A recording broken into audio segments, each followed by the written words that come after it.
Na hora que eu começar a apresentar, gente, eu não tenho mais acesso ao chat, tá? Então, habilitem o seu, habilitem o seu microfone e fale, por favor. Ok? Bom, aqui no plano de ensino, se todos estão olhando aí, ele é dividido em essa primeira parte, que é sobre análise elementar, cálculo de H e algumas informações para determinar a forma molecular. No 2 e 3, praticamente é parte de infravermelho. Parte 4, parte de massas. E a parte 5, parte de ressonância magnética nuclear. Essa primeira parte, 1, se eu não me engano, acho que vocês falaram que até teve alguma coisa com o Gustavo sobre a aula sobre isso. E o que eu vou fazer? Eu estou gravando uma aula só sobre isso, que é uma aula mais simples, e aí já fica disponível para vocês essa aula do primeiro conteúdo, e eu já vou começar a parte de infravermelho, que está no 2 e no 3 aqui, tá? Hoje, então, eu vou falar sobre infravermelho. Então, eu vou começar a aula aqui com o espectro de infravermelho, a espectroscopia de infravermelho. Então, gente, o que é espectrometria? Espectroscopia de infravermelho. Desculpa.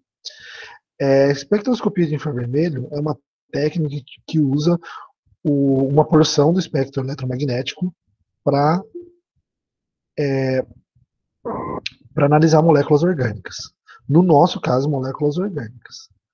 E a aplicação dela foi muito grande na década de 40, com os equipamentos mais modernos, e ela só foi substituída, não substituída, mas perdeu um pouco de importância com o advento da ressonância magnética nuclear e dos espectrômetros de massa. Então, depois da análise elementar, que você consegue tirar informações sobre a quantidade de átomos que uma molécula tem, a espectrometria, a espectroscopia de infravermelho veio como uma situação muito interessante para a determinação estrutural. Então, hoje nós temos uma biblioteca de espectros de moléculas orgânicas extremamente gigante, porque desde a década de 40 foi se acumulando essa informação. Bom, no espectro, eu vou falar um pouco sobre o espectro eletromagnético, as vibrações axiais angulares, as regiões do espectro, alguma coisa sobre intensidade, posição e vibrações inativas. Mas, olha só, qual é o objetivo da Zé, disciplina? Oi, você tá compartilhando alguma coisa? tô, Porque pra mim aqui não tá aparecendo, não. só um minuto. Alguém não está aparecendo? Eu tô vendo. Eu acho que você tem que mudar para outra tela, tem que fixar a outra tela do Zé, a tela que ele está apresentando. Tá, gente, quem tiver com celular, às Ah, tá, vezes desculpa. acontece alguma coisa assim mesmo. Tá, mas de qualquer maneira, eu vou disponibilizar essa aula depois para vocês, tá? Então é uma aula mais ou menos de 1 hora. Vou ver se eu edito um pouco, então eu disponibilizo para vocês. Já deu certo isso na outra parte do curso. Deixa eu só ver alguma coisa aqui. Confirmar. Tá gravando, então depois eu edito e tiro essas partes. Bom, pessoal, então tem aqui, ó. Esse é um espectro típico de, um, de, um, de uma análise de uma molécula orgânica. E aí eu vou falar sobre o que é importante a gente saber sobre infravermelho, tá? Não fiquem desesperados, porque é assim mesmo. No começo, a gente olha esse monte de rabisco aí e depois começa a interpretar um pouco melhor. Então ela tem essa cara, tá? Você bateu, não tem outro tipo de espectro que tenha o mesmo tipo de informação. tá? Assim como o espectro de massas e o espectro de ressonância magnética, que tem as suas características. Bom, para falar de infravermelho, eu tenho que falar do espectro eletromagnético. Quando eu falo do espectro eletromagnético, todo o espectro eletromagnético ele é dividido em regiões. Se a gente pegar a luz e passar por um prisma ou por uma gotícula de água, nós vamos ver a subdivisão das cores do visível, tá? Então, a princípio, o espectro eletromagnético total não é só a região do visível. A região do visível é apenas uma porção. E aqui fica mais fácil da gente ver. Olha, essa pequena regiãozinha aqui, ó, é a região do visível.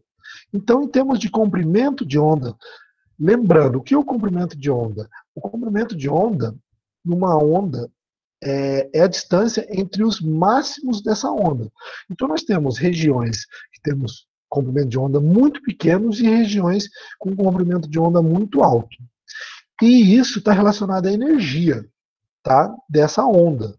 Então, eu tenho ondas mais fracas e ondas com energia mais forte.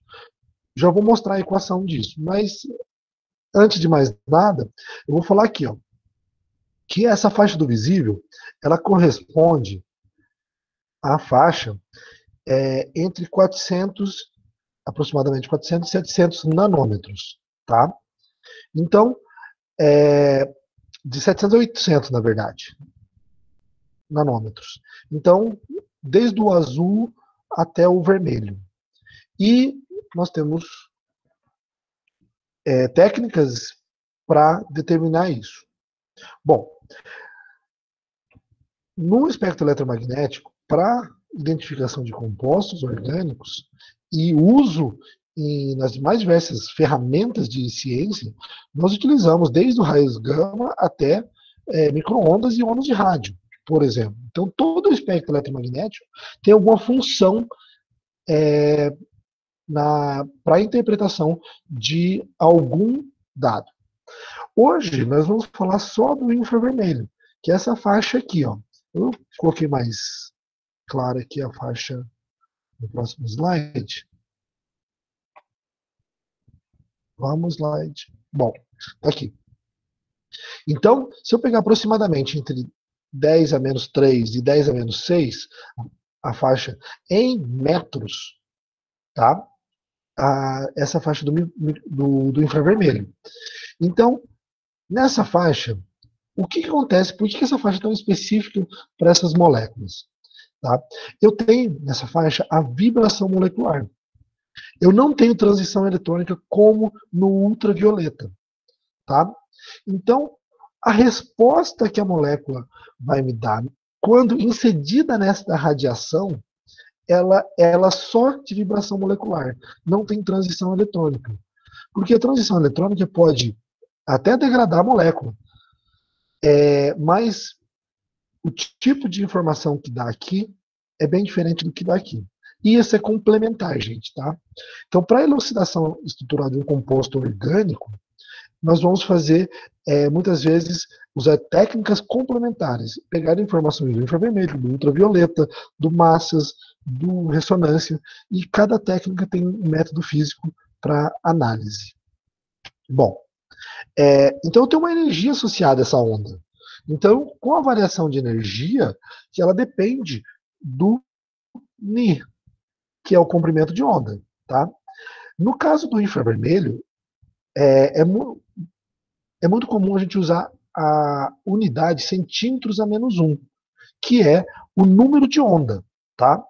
Então, esse número de onda é 1 sobre o comprimento de onda, em centímetros, no caso. Muitas vezes a gente está em metro, mas a gente passa para centímetros, tá? Aí a gente pode pegar, multiplicar por 10 a quarta, e isso vai me dar em centímetros.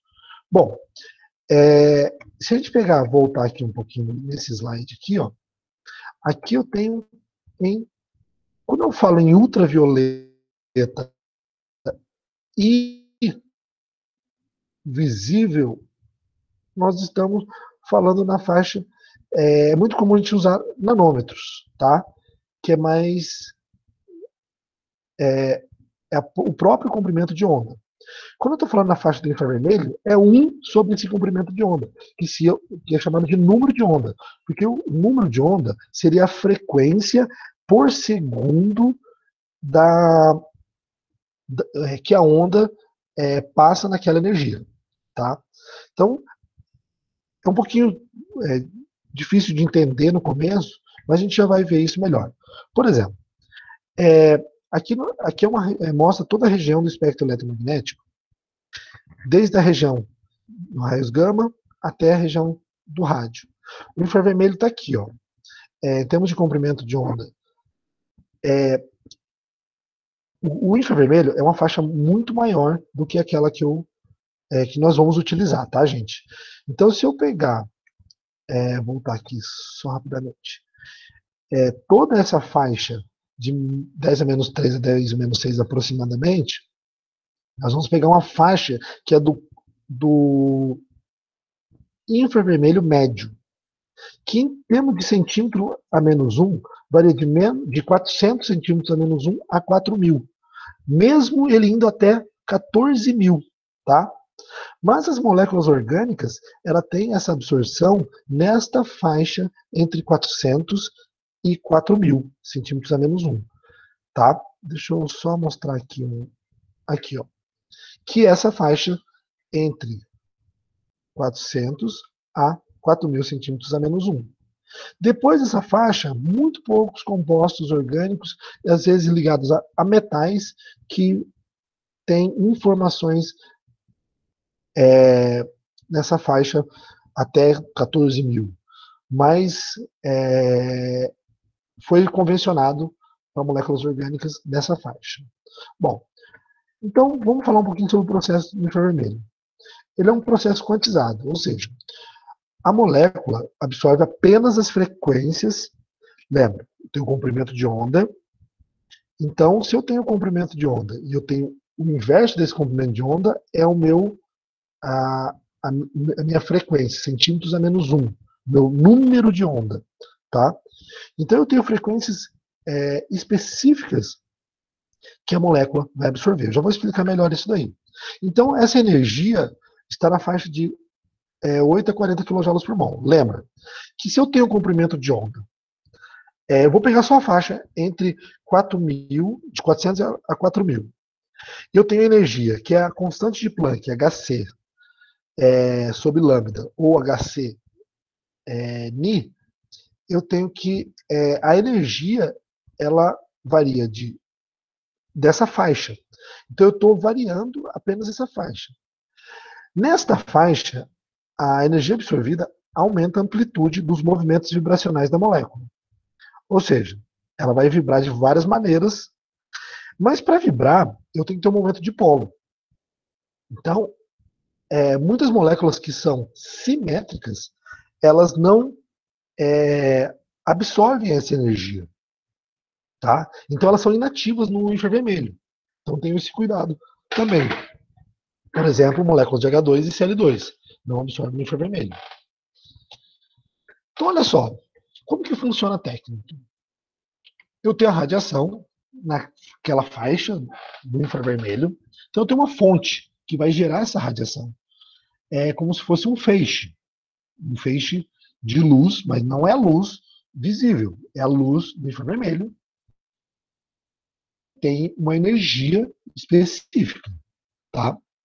Nesta faixa, então eu vou fazer uma varredura, eu vou variar de 400, a energia relativa a 400 centímetros a menos 1 até 4.000 centímetros a menos 1. Então eu vou colocar eu vou passar essa energia sobre uma amostra, que está representada por essa barra azul aqui, tá? Nesta barra azul, vai ser depositado a amostra, na forma ou de um filme fino, ou de uma pastilha contendo a amostra. Depois a gente conversa melhor sobre como é feito isso, e eu acho que na parte prática o Gustavo vai comentar com vocês. Ele já deu alguma coisa sobre isso? Ele deu uma introdução hoje sobre espectro. Tá. Então ele vai falar mais da técnica na parte prática dela, tá?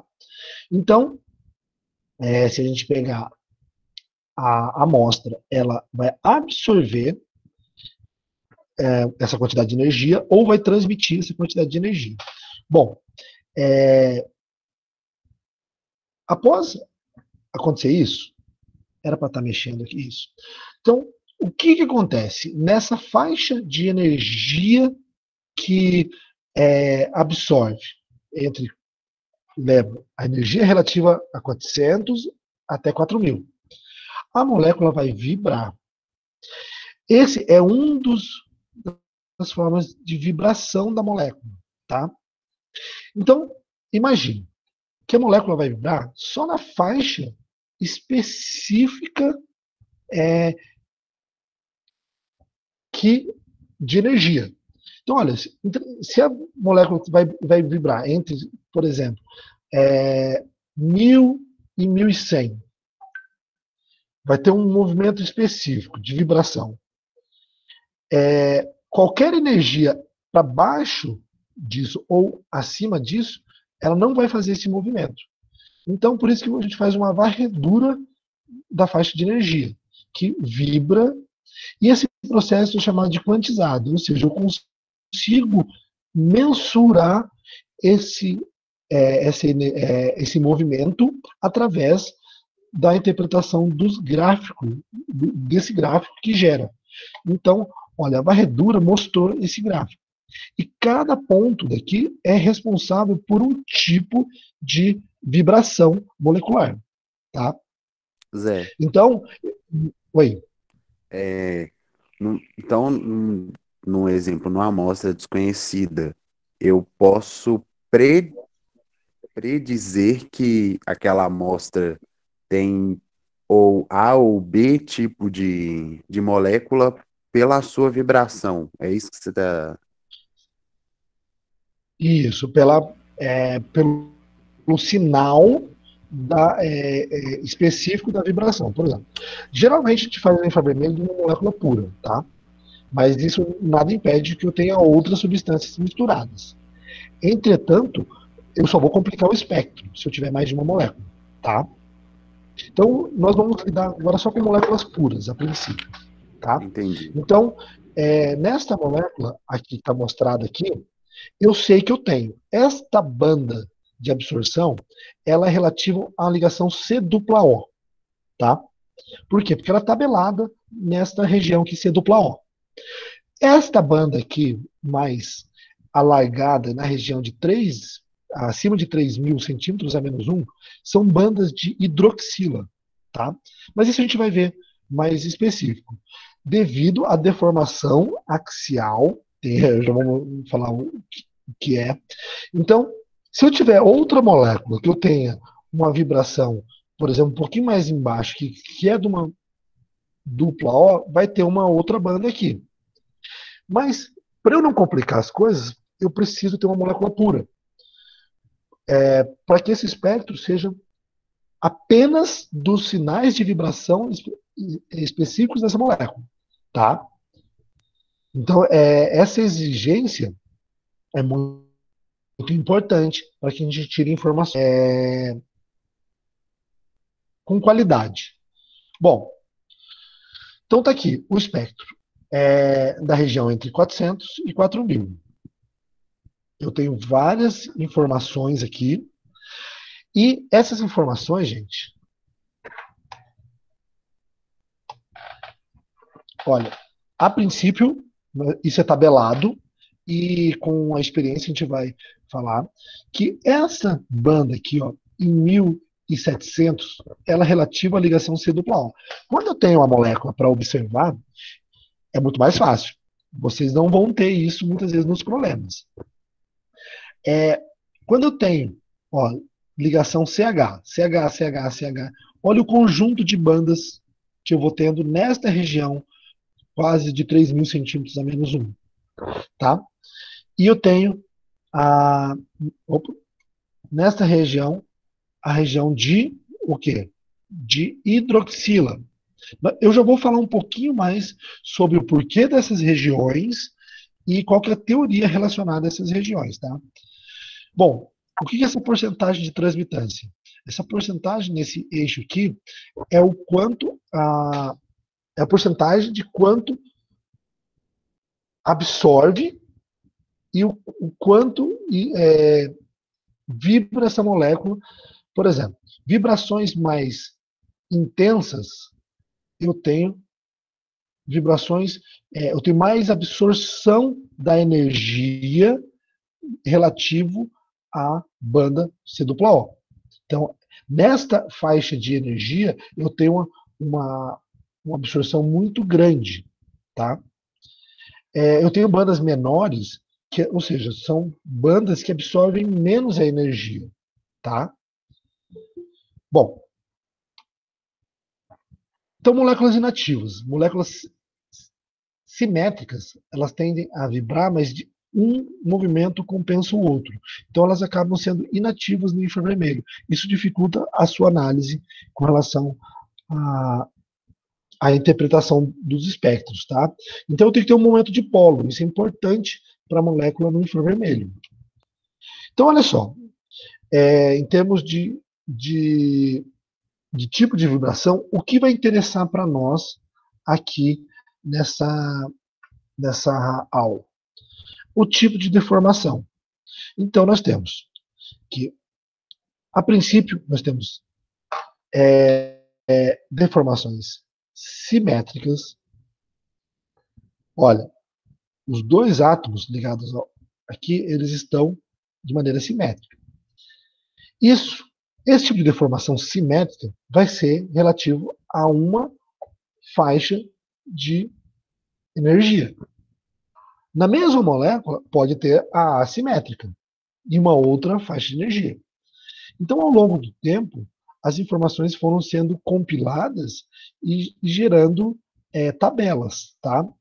Gente, muitas vezes eu não preciso saber que tipo de deformação que é especificamente e aonde que ela está, mas eu preciso saber as mais características para tirar as informações da molécula. Então, olha só, as deformações angulares, então, a molécula está não mais vibrando dessa forma, e sim em forma de ângulo. Então, a gente fala que é simétrica no plano, fora do plano. Essa forma de fora do plano, não sei se vocês conseguem ver que ela... Imagine a tela, para frente da tela e para trás da tela. Alternando. E para fora do plano, as duas ao mesmo tempo, para frente e para trás. Se você pegar um átomo de carbono que é tetraédrico, ele pode ter todos esses tipos de deformação, tá? Vocês estão conseguindo acompanhar? Sim, tá ótimo, professor. Sim. Obrigado. Bom, então olha só. Vamos pegar aqui vibrações, alguns tipos de... na ligação C-O, não esqueçam nunca essa C-O. Tá vendo que ela é bonita, intensa e numa região que não tem muita coisa dos lados? Bem no meio do espectro. Então, a gente fala que essa parte aqui é região de grupo funcional. Então é muito fácil da gente observar. Eu, particularmente, como químico orgânico, eu odeio essa parte aqui, ó. Por quê? Porque eu nunca soube interpretar direito, tá? Por quê? Porque eu preciso desta parte da molécula. A gente tira a informação aqui, aí tem que ir na tabela. Mas, de olho, eu bato o espectro, eu vejo aqui, ó. Então, essa C-O, ela é uma deformação axial de uma ligação C-O, tá?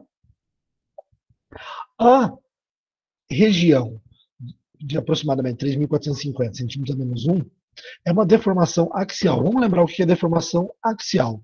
Ó. Então, ela é uma deformação o quê? Simétrica, porque ele só tem um átomo, ele não tem mais de um átomo.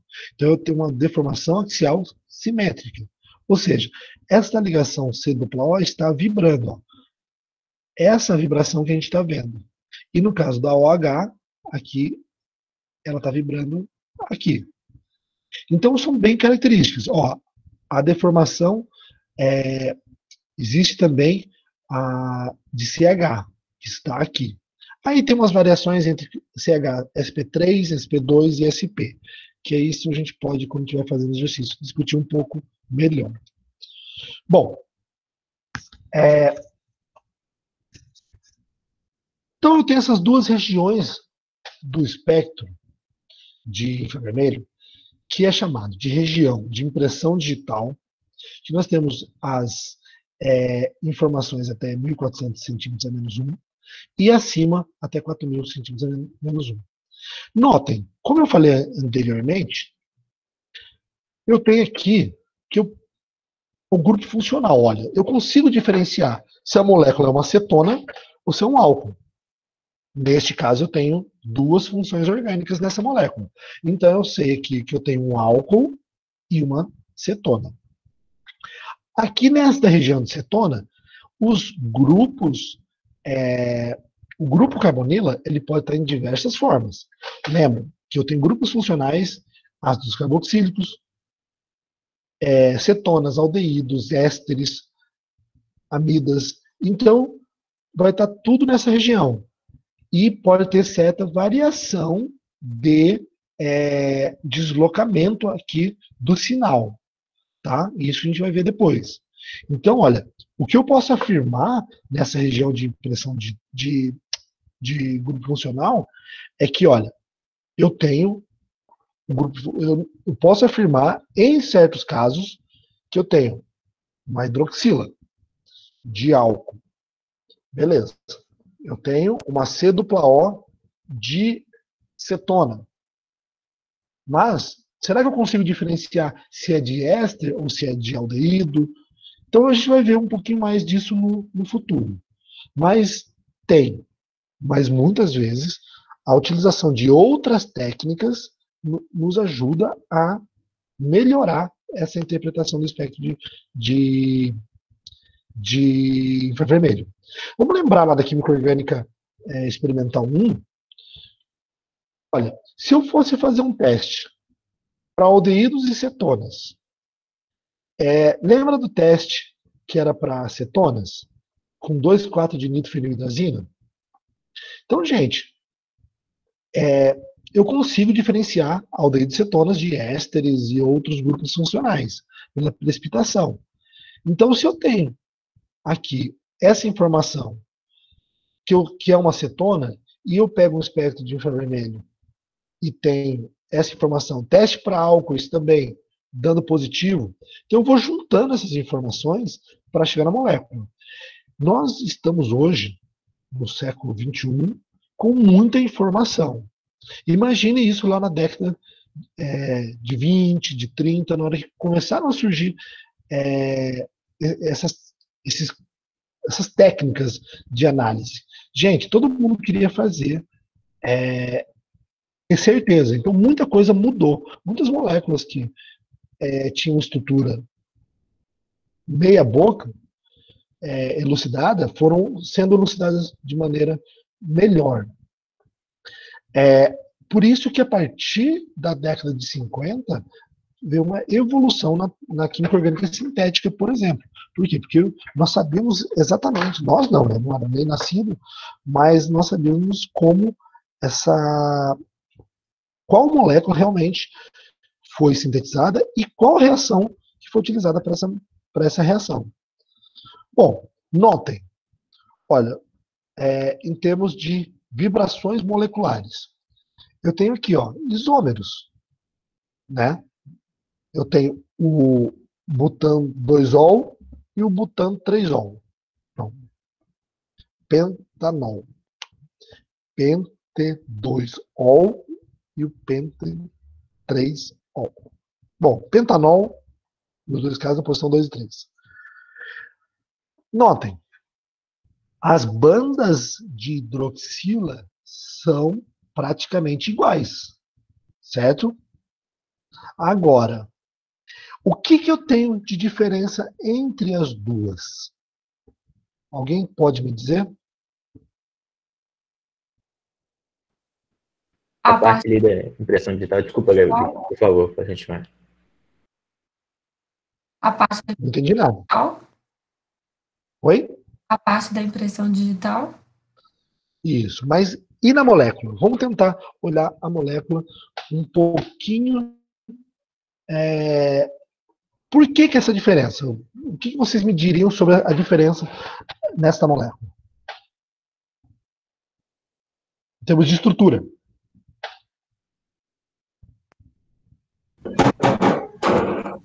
O grupo funcional. A localização. Oi? Desculpa, Gabi, pode falar. A localização, no de cima o H tá para cima e o H tá embaixo. Isso não faz diferença, porque a molécula não fica parada nessa situação. A posição da hidroxila. Gente, olha aqui. Lembra que eu falei de simetria? Essa molécula tem simetria. Então, as informações sobre vibração, elas são menores. Por quê? Porque a vibração da molécula é menor. Já nessa que não é simétrica, ela tem mais tipos de vibrações diferentes, tá? Então, olha, com relação ao grupo funcional, a deformação axial da ligação OH, ela é igual, porque não vai mudar nesta região.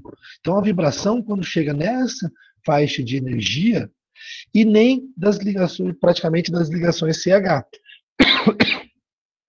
tá? Que são nessa região de energia na faixa um comprimento de onda aqui, né, na verdade, de 3.000 centímetros a menos 1, tá? Do número de onda, na verdade. Mas nessa região aqui, onde eu tenho alguns tipos de vibração molecular, a simetria ela é totalmente importante ela muda o perfil do espectro, tá?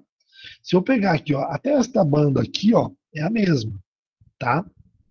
Que muitas vezes é de ligação C, carbono C, tá? Que é um tipo de vibração, vamos dizer assim, carbono-carbono, tá? Bom, mas isso a gente vai ver depois. Mas olha, moléculas isômeros, vocês acham que vocês conseguiriam diferenciar esses dois isômeros por infravermelho? Então, a partir desse exemplo, a gente consegue, tá? Se eu tiver uma mistura das duas moléculas, eu também vou ter bandas características. Olha, essa região um pouco abaixo de 1000 só está nesta molécula. Essa banda aqui específica não tem nessa molécula, mas tem nessa. Então, olha, se eu tiver uma mistura das duas, pode ser que eu consiga mostrar que é uma mistura dos dois isômeros. Mas em relação a essa região, eu não vou ter diferença praticamente nenhuma, tá? Bom. Ô Zé, eu tenho Oi. uma pergunta. É porque eu confundi um pouco, porque teve uma hora que você falou aí que moléculas simétricas ou praticamente simétricas são inativas no espectro de vermelho. E aí você está falando de simetria. Teoricamente não era para estar inativada também, não? Não, mas aqui a simetria, essa molécula, na verdade, ela é simétrica em termos de distribuição dos átomos. Mas esse carbono aqui, ó, lembra que ele é um carbono tetraédrico, tá? Eu tenho muita simetria quando eu tenho moléculas com ligação dupla e ligação tripla, que elas são totalmente lineares. Aqui, como eu tenho giro de ligação, eu tenho simetria em termos da distribuição dos átomos. Mas as deformações, olha, eu tenho simetria, eu não sei se você está conseguindo ver aqui, porque eu estou me mexendo com a mão, mas ó, aqui eu tenho um plano de simetria, certo? Mas eu não tenho plano de simetria aqui, ó. Entendeu? Então, a vibração em relação a este plano de simetria, sim, olha, é CH2, CH3, CH2, CH3, eu não vou ter a vibração. Mas se eu pegar, por exemplo, a vibração nesse outro plano de simetria, eu vou ter outros tipos de vibração. Deixa eu voltar só rapidinho aqui, ó. Aqui, ó, eu tenho plano de simetria aqui e aqui. Então, e aqui no alcino, ó, aqui e aqui, praticamente. Então, por isso que eu tenho essa inatividade. Eu tenho esse álcool, lembrando que todos os carbonos são sp3, eu só tenho um plano de simetria nessa. Mas os outros planos não são simétricos, tá? Deu para entender? Entendi, sim. Obrigada. Bom, continuando aqui, gente. Então, nós temos aqui as regiões de grupo funcional, onde ocorre as deformações do tipo axial, com maior gasto de energia. E a região de impressão digital, com bandas de absorção para vibrações de deformação angular, tá?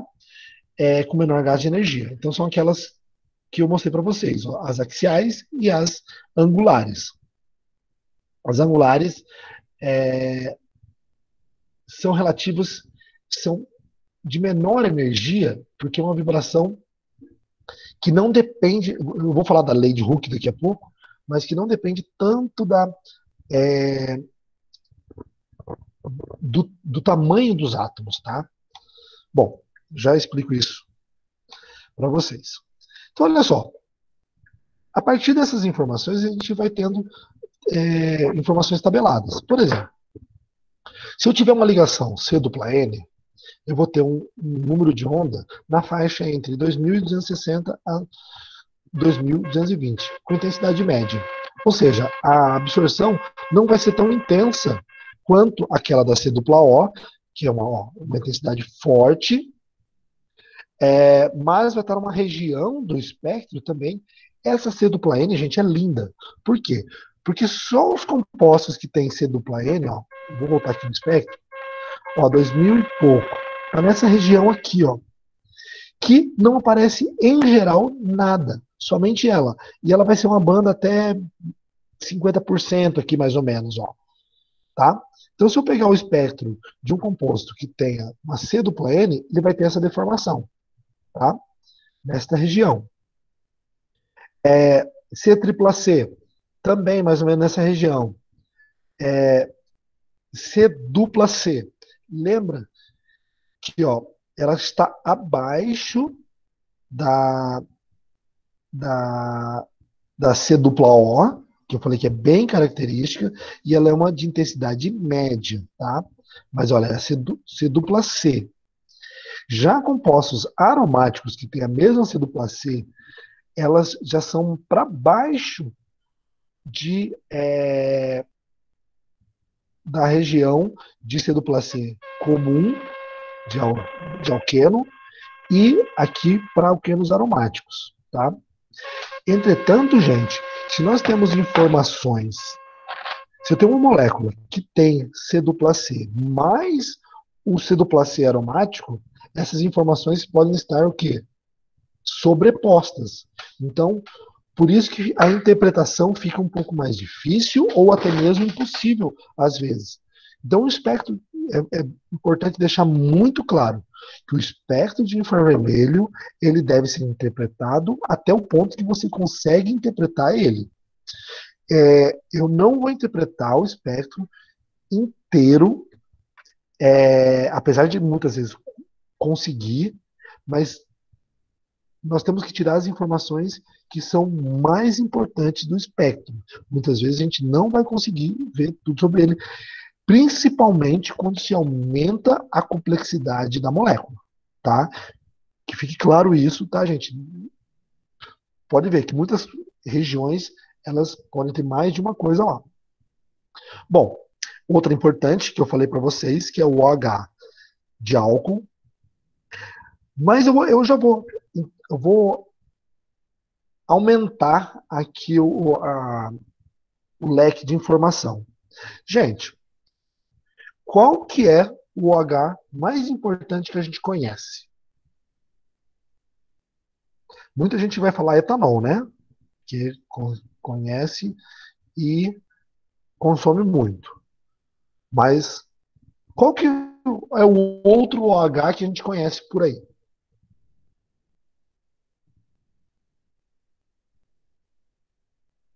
Alguém? Ninguém? Cri, cri, cri. O Estão falando Água, nos gente. comentários. Água e aldeído. Não, mas o aldeído não é o H, é só CH, tá? Estão falando de Vamos água pegar. nos comentários. Oi? Eles estão Bom, respondendo enfim. água nos comentários. Água. Tá. Água. Gente, moléculas orgânicas polares, por exemplo. Vou pegar o etanol. O etanol que vende no posto de gasolina é o etanol anidro, né? Você acha que ele está tão anidro assim? Ele tem em torno de 3 a 5% de água. Então, as moléculas que têm álcool e as moléculas que são polares, elas absorvem muita água, a umidade do ar. Se eu abrir um frasco de um álcool, isopropanol, água, ou até álcools de cadeia maior, e deixar aberto, eles vão absorver água. Então, se eu pegar o espectro da água e uma outra informação, para fazer o espectro de infravermelho, muitas vezes a gente utiliza KBr, que é o brometo de potássio. O brometo de potássio também é higroscópico, porque ele é um sal que absorve água e ioniza. Então, qualquer resquício de água, eu vou ter uma banda de intensidade como essa daqui, ó, atrapalhando a minha elucidação estrutural.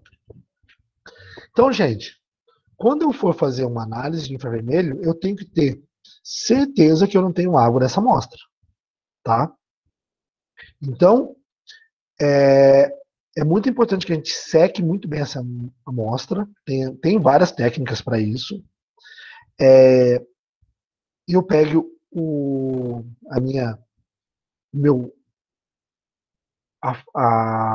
no caso, o HBr, que vai ser onde vai ser depositada a amostra, e também garanta que não vai ter água, e a água em nível molecular, tá, gente? Porque a molécula de água é muito pequena, então ela tem 18 gramas por mol, então um pouquinho de água é muita coisa, com relação, às vezes, molécula que é grande. Então ela vai me dar esse problema. Mas isso é facilmente contornável, tá? Com cuidado de preparação da amostra, que eu acho que o Gustavo vai comentar melhor com vocês. Tá? Então, gente, Zé, nesta região. Oi? perguntaram no chat, até que ponto pode secar a amostra sem degradá-la? Peraí, deixa eu voltar lá.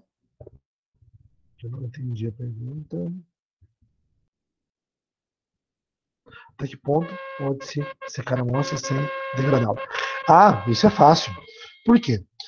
Como que eu posso secar essa amostra sem aquecer? Gente, o método de aquecimento não é o único método de secar a amostra. O método mais utilizado é vácuo. Por exemplo, qual que é o ponto de ebulição da água? A temperatura, a pressão atmosférica, ambiente, na CNTP. 100 graus Celsius, né? Só que se eu coloco pressão reduzida, coloco ela sobre o vácuo, existe uma tabela que a água, por exemplo, se eu tiver vamos pegar aqui 10 a menos 3 milímetros de mercúrio, a água evapora sem a presença de temperatura. A temperatura ambiente é o suficiente para a água vaporizar. Entretanto, eu tenho que também tomar cuidado com a natureza da amostra, tá? Porque ela não pode ser volátil ou ter ponto de ebulição igual da água, tá? Então, o que a gente faz? Eu coloco ela ou no dessecador. O que acontece no dessecador? Uma maneira alternativa à bomba de vácuo. No dessecador, gente, eu coloco um agente secante, sílica gel, ou um outro pentóxido de fósforo, ou sulfato de sódio, cloreto de sódio, cloreto de cálcio. Esses agentes secantes, a água consegue sair da interação com a molécula, com o tempo, e ser absorvida por esse agente secante. Então, eu coloco a amostra um dia antes lá no dessecador, com agente secante, no outro dia vai estar seca a amostra. Tá? Isso é muito fácil de ser feito sem precisar aquecer a amostra. É lógico, existem vários compostos que podem ser secos na estufa. O próprio HBr, gente, o KBr, o brometo de potássio, que é utilizado para fazer a amostra, nós pulverizamos ele, colocamos na estufa, deixamos de um dia para o outro, e depois a gente coloca a quente no dessecador. Por quê? Se eu colocar frio, gente, ele vai absorver a umidade do ar. Então, eu já tiro quente e coloco, e aí ele vai esfriar dentro do dessecador. Ele não absorve mais umidade do ar. Então, para tudo isso tem jeito. Para a gente também não andar muito aqui, gente, eu tenho mais 10 minutos, eu queria falar aqui um pouco sobre, olha, a intensidade dessas ligações. Que deu para entender, jovem? Que eu falei sobre secar amostra? Não estou vendo o chat. Bom, Ele falou que deu. a intensidade das bandas de absorção. Então, olha só. A intensidade de uma banda de absorção depende da extensão da mudança do momento de polo associados à vibração. Quanto maior a mudança no momento de polo, maior a intensa é a absorção. Então, hoje dá para ver que a deformação axial da ligação OH é maior do que a da NH e da CH. Então, eu tenho um aumento dessa intensidade, devido ao aumento da polaridade. Bom, mas para explicar isso melhor, e agora eu sei que vocês adoram física, eu vou falar sobre a lei de Hooke, que essa ligação entre dois átomos, ela se comporta como uma lei de Hooke. Vocês já viram falar da lei de Hooke? Capitão Hooke, do Peter Pan? Mentira, tá, gente? Esse é um Hooke diferente. Não é. Ele fala da lei sobre molas. Se eu tenho uma mola ligado a duas partículas, eu tenho que o número de onda, que é isso daqui que a gente calcula, unir com essa barra em cima, que é o número de onda, que é em centímetros a menos 1, que é aquilo que a gente está calculando lá. Ela depende dessa equação. E o que importa nessa equação? Essa constante de força, quanto maior a constante de força, maior vai ser o meu número de onda, tá? Ou seja, quanto maior for essa força da constante aqui, maior vai ser a minha região que vai... Olha, eu não tinha falado... Vamos pegar aqui, ó. Ligação simples, dupla e tripla. Eu tenho ligações simples com força de ligação 5, 10 e 15 vezes 10 a menos 15. Então, está aumentando com relação à força de ligação. Então, a tendência é que lá no espectro ele vai para regiões lá de 3.000 ligações triplas e simples. Mas depende também da minha massa reduzida, gente, tá? O que é essa massa reduzida? É a relação da massa do... imagine, 2 molas. Imagina a ligação química. A partícula 1. Eu vou fazer um negócio aqui para tentar mostrar um pouquinho melhor. Imagine uma esfera e uma esfera. Estão vendo, né? Aham. Sim. E aí eu tenho... Imagine que esse traço aqui seja uma mola, tá? Que eu não sei se eu tenho mola aqui nesse programa. Então, eu posso deformar essa mola tanto para cá, e a força que ela se deforma, uma compensa a outra. Então eu tenho átomos diferentes que me gera polaridade, né? Então eu tenho que ela é descrita por aquela equação. Só que eu tenho uma massa M1 e M2. E essa mola é a ligação química. Então, essa equação aqui, olha, além da força da ligação, da constante de força daquela mola, eu vou ter a relação de massa. Então, quanto maior a diferença da massa reduzida, quanto maior o valor aqui, menor o número de onda. E quanto maior o número de onda. É inversamente proporcional, tá? Bom, ou seja, notem, comparando, ó, eu vou relacionar apenas ao valor das massas dos átomos ligados, tá? O carbono é o mesmo. O hidrogênio, ele tem uma massa menor, não tem? Então, quando eu comparo o hidrogênio com o próprio deutério, que aumenta a massa do próprio hidrogênio, eu tenho que... Eu tenho variação, lógico, na constante de força, que eu não estou citando agora aqui, mas eu aumentando a massa, eu diminuo, olha, aumentei a massa, diminuiu a frequência.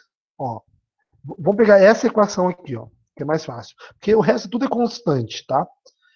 Se eu aumentar o μ, o que acontece? Ele é inversamente proporcional aqui. Então, aumentei a massa, aumentei o valor da massa reduzida, diminuiu a frequência, e vice-versa. Não sei se eu estou me fazendo entender. Mas, enfim, mudando a massa, ó, de hidrogênio, deutério, oxigênio, cloro, eu estou aumentando o valor da massa do átomo, e aí é a relação dos dois. E o que está acontecendo com a minha número de ondas? Está diminuindo, tá? Da mesma forma que se eu aumentar a força de ligação, eu vou ter o quê?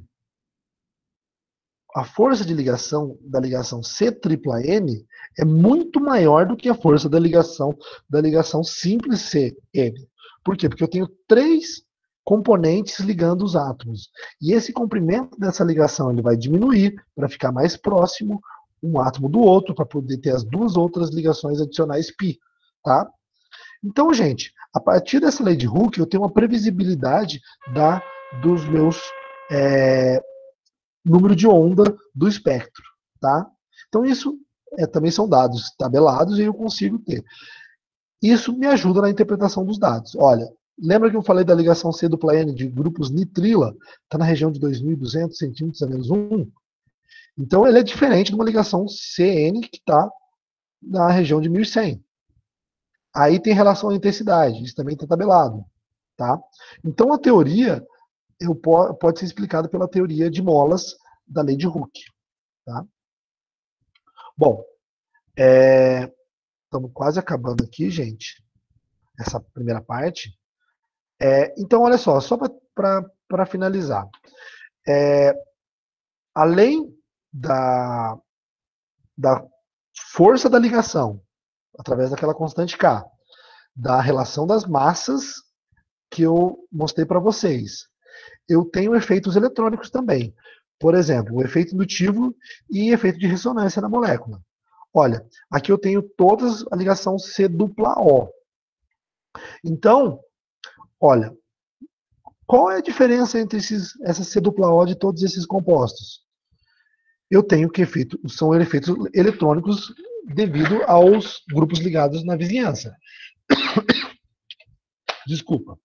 Bom, aqui embaixo, olha, o que o grupo NH2 está fazendo aqui com relação a essa carbonila?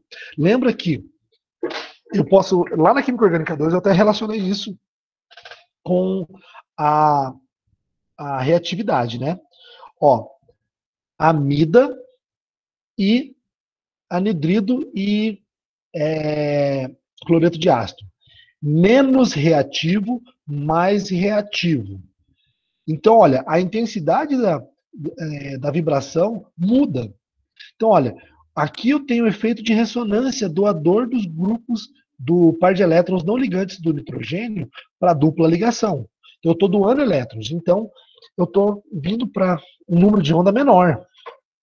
Da mesma forma, o ácido carboxílico doa elétrons. Aqui eu tenho efeitos indutivos. Lembra, do grupo do acetona, eu tenho um efeito indutivo de doação que é menor do que o hidrogênio. É maior. O efeito indutivo aqui é maior do que o hidrogênio. O hidrogênio não doa nada, tá? Aqui, no caso de ésteres, eu tenho um efeito indutivo também doando, só que eu tenho um outro efeito que, dependendo... Ó, aqui eu tenho ácido carboxílico e amida. Então, eu tenho que esses grupos não têm doação dos grupos R para a carbonila. Aqui, no caso, o oxigênio está com o grupo R aqui, que são grupos alquil, que são carbonilas de ésteres. Então, ele dissipa um pouco esse efeito. Já no cloro, extremamente retirador de elétrons, tá? E anidrido. Esses dois são muito parecidos, tá? Então, aqui, da mesma forma que o átomo de cloro, ele tem um efeito dos pares de elétrons de doar elétrons, ele também tem um efeito indutivo muito forte, porque é um elemento eletronegativo. Aqui é um efeito dual. Por quê? Porque na medida que um grupo carbonila pode doar esse par de elétrons para um, o outro está sendo retirado. Ó. Esse par de elétrons retira para cá. Então está retirando da outra carbonila. No que doa para uma carbonila, a outra é retirada. E esse efeito fica mudando. Então, na velocidade que muda, faz com que essas carbonilas sejam mais positivas, tá, gente? Bom, basicamente isso. Eu vou parar por aqui hoje, gente. Não vou... Aqui, ó, aqui pode explicar um pouquinho melhor. Ó. Doando elétrons ou retirando elétrons muda a minha faixa de absorção axial da molécula, tá?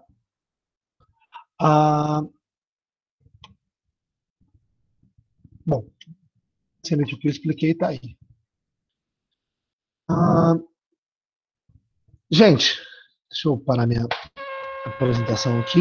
Já deu 1 hora de aula, que eu não vou passar disso, porque é o que está descrito para vocês lá. Tudo bem até agora? Deu para entender? Eu vou parar de gravar, justamente para não ficar muito grande. Deu sim, professor, tá ótimo. Ótimo também, não precisa puxar o saco.